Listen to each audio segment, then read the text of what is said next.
আমাৰ ছাত্ৰ ছাত্ৰীসকলে প্ৰায় সকলো ছাবজেক্টত ছায়েন্স আৰ্টছৰ প্ৰায় সকলো ছাবজেক্টতে অল আছাম হায়েষ্ট নম্বৰ পাবলৈ সক্ষম হৈছে।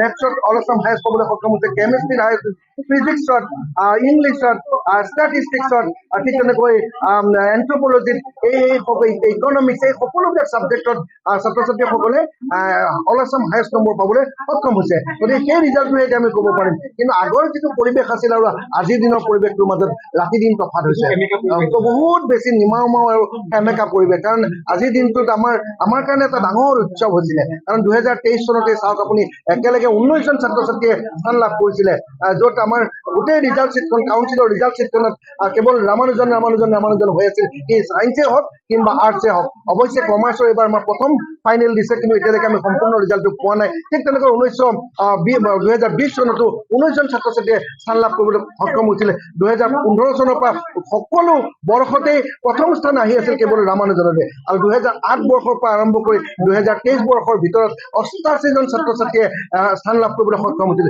এতিয়া যোৱা বছৰ স্থান নিদিলে, কিন্তু যোৱা বছৰ স্থান নিদিলে যদিও আমি যেতিয়া প্ৰদৰ্শন ছাত্ৰ সন্থাই অভিনন্দন অনুষ্ঠান অনুষ্ঠিত কৰিছিল, তাত আমি গোটেই অল আছামৰ যিটো ৰিজাল্ট দেখিছিলো, সেই ৰিজাল্টৰ ক্ষেত্ৰত আমাৰ 20 জনকৈ ছাত্ৰ ছাত্ৰীয়ে যোৱা বছৰ আমাৰ স্থান লাভ কৰিলেহেঁতেন বা স্থান দিয়া হলে স্থান পালেহেঁতেন, কিন্তু স্থান দিয়া নাই। গতিকে এইটো নিশ্চয় অভিজ্ঞ যিসকল শিক্ষা বিষয়া তেওঁলোকে NEP-ৰ মতে এটা সিদ্ধান্ত লৈছে আৰু আমি মানি লৈছো।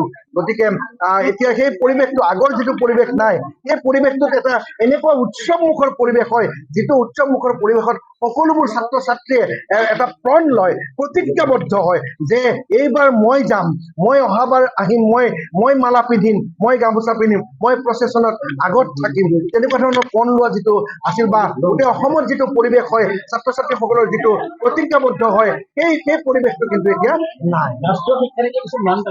ৰাষ্ট্ৰীয় শিক্ষানীতি যিহেতু এতিয়া কথাটো অলপ আহি গ'ল, যে ৰাষ্ট্ৰীয় শিক্ষানীতিৰ ক্ষেত্ৰত অৱশ্যে সেই কথাটো লাগু হোৱাৰ কাৰণে এই ৰেংকটো উঠাই দিবলৈ বাধ্য হৈছে। যোৱা বছৰৰ পৰা আচলতে আমাৰ সেই উদুলি পৰিৱেশটো অকণমান সেৰেঙা হৈ গৈছে, মন বিলাকো যেন কৰবাত সেমেকি উঠিছে আজিৰ দিনটোত। কাৰণ আমি 2008 চনৰ পৰা এই উৎসৱ পালন কৰি আহিছো, আৰু অকল উৎসৱেই নহয়, তাৰ পৰা অসমবাসীৰ লগতে আমাৰ সমূহ ছাত্ৰ ছাত্ৰী শিক্ষাগুৰুসকলে অধিক প্ৰেৰণা পায়, শক্তি পায়, সাহস পায়, যাৰ জৰিয়তে আমি আকৌ পিছৰ বছৰটোক আকৌ শক্তি সাহসেৰে আগুৱাই লৈ যাব পাৰো, ছাত্ৰ ছাত্ৰীসকলৰ কাৰণে কাম কৰিব পাৰো।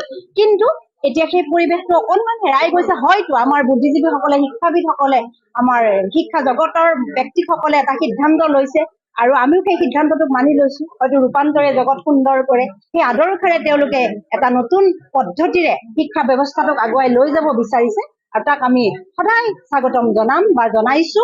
অসমবাসীৰ আশীৰ্বাদ আমি সদায় শিৰত লৈ আগবাঢ়ি যাম বুলি আমি পণ লৈছো। গতিকে আমাৰ ছাত্ৰ ছাত্ৰীসকলে আগৰ পৰাই ভাল কৰি আছে, এইবাৰো ভাল কৰিছে, 96, 97 বা অল আছাম হায়েষ্ট বহুকেইটা ছাবজেক্টত পাইছে। গতিকে সেই পাৰ্চেণ্টেজৰ মানদণ্ডটো হেৰাই নাযায়। যদিও স্থান বুলি, অসমৰ স্থান বুলি দিয়া নাই, কিন্তু পাৰ্চেণ্টেজৰ মানদণ্ডটো হেৰাই নাযায়। তেওঁলোকে সেই মানদণ্ডৰে ভৱিষ্যত জীৱনৰ কাৰণে আগুৱাই যাব। অসমৰ আজি ৰামানুজনৰ সন্তান আমেৰিকাত আছে, ঈশ্বৰত আছে, চন্দ্ৰযান 3 লগত জড়িত হৈ আছে আমেৰিকাৰ আমাৰ ৰামানুজনৰ সন্তান। গতিকে এই কথাবিলাকে আমাক অধিক প্ৰেৰণা দিয়া আৰু তেনেকে আগবাঢ়ি যাবৰ কাৰণে। তথাপি কেতিয়াবা কিন্তু অকণমান দুখ লাগে, কিবা কাৰণত আমাৰ 20 জনলৈকে স্থান পাইছে। যোৱা বছৰ যদি দিলেহেঁতেন 20 জন হলহেঁতেন। কৰবাত ৰামানুজনৰ কাৰণে স্থানৰ কথাখিনি অসমৰ ৰাইজে হেৰুৱালে নেকি, এই কথাটো কিন্তু আমাৰ মনলৈ প্ৰশ্ন আহে। গতিকে তেনেকুৱা ধৰণৰ কথা এটা থাকে, কিন্তু তথাপি ভাবো আমি এই নতুন চিন্তাৰে আগবাঢ়ি যাবই লাগিব। ছাত্ৰ ছাত্ৰীসকলক আমি তেনেকেই আগুৱাই লৈ যাবলৈ চেষ্টা কৰিম, অহোপুৰুষাৰ্থ কৰিম। একেই আছে। মূল্য কেতিয়াও হেৰাই নাযায়। মূল্যবোধৰ শিক্ষা, মূল্যবোধৰ জ্ঞান কেতিয়াও হেৰাই নাযায়। গতিকে 96%, 97% আগতে স্থান পাইছিলে, এতিয়া যেনিবা স্থান বুলি নিদি তেওঁলোকৰ পাৰ্চেণ্টেজটো দিছে, ৰিজাল্টটো দিছে, তাৰ মানদণ্ডটো কেতিয়াও কম হৈ নাযায়। আমি অল আছাম হায়েষ্ট এনে ৰিজাল্ট 100% ৰিজাল্ট, আৰু আমি অল আছাম হায়েষ্ট পাইছে বায়লজিত পাইছে জিমলি দেৱীয়ে বায়লজিত 100ৰ ভিতৰত 100 পাবলৈ সক্ষম হৈছে। কেমিষ্ট্ৰিত ঐশ্বৰ বৰুৱাই 99 পাইছে। ইংলিছত ৰিতীশ শৰ্মাই 99 পাইছে, অল আছাম হায়েষ্ট। আৰাধনা খাতুনে 99, আকাংক্ষা বৰা 99, জেবা ফাৰিহা 99, পাৰিজাত ঘোষে ৰজত ঘোষে 99, অনিন্দিতা দেৱীয়ে 99 পাইছে। এইকেইটা ইংলিছত পাইছে এইকেইজনে। আৰু মেথছত 5জনে অনাৰ্চত আছে। হায়েষ্ট পাইছে অচ্যুত বৰুৱাই 100 ভিতৰত 100 পাইছে, বিভুৰঞ্জন দাসে 100 ভিতৰত 100 পাইছে, আফতাব আলী 100 ভিতৰত 100 পাইছে, আদিত্য অনুপম কোঁৱৰে 100 ভিতৰত 100 পাইছে, আৰু জোনাক্ষী চন্দিলৈ 100 ভিতৰত 100। এই 5জনে মেথছত অল আছাম হাইস্ট পাবলৈ সক্ষম হৈছে। ফিজিক্সত আদিত্য অনুপম কোঁৱৰে 100 ভিতৰত 100 পাইছে, আৰু ৰীতম কলিতাই 100 ভিতৰত 100 পাবলৈ সক্ষম হৈছে। ইয়াৰে আদিত্য অনুপম কোঁৱৰে মেট্ৰিকত সোণাৰীৰ পৰা অল আছাম ছেকেণ্ড হৈছে, ছেকেণ্ড পজিশ্যন পাবলৈ সক্ষম হৈছে। এবাৰ দীক্ষিত ভাগৱতীয়ে ওভাৰঅল 96.2% পাইছে, আৰু এন্থ্ৰপলজিত 99 নম্বৰে অসমৰ ভিতৰত সৰ্বোচ্চ নম্বৰ পাবলৈ সক্ষম হৈছে।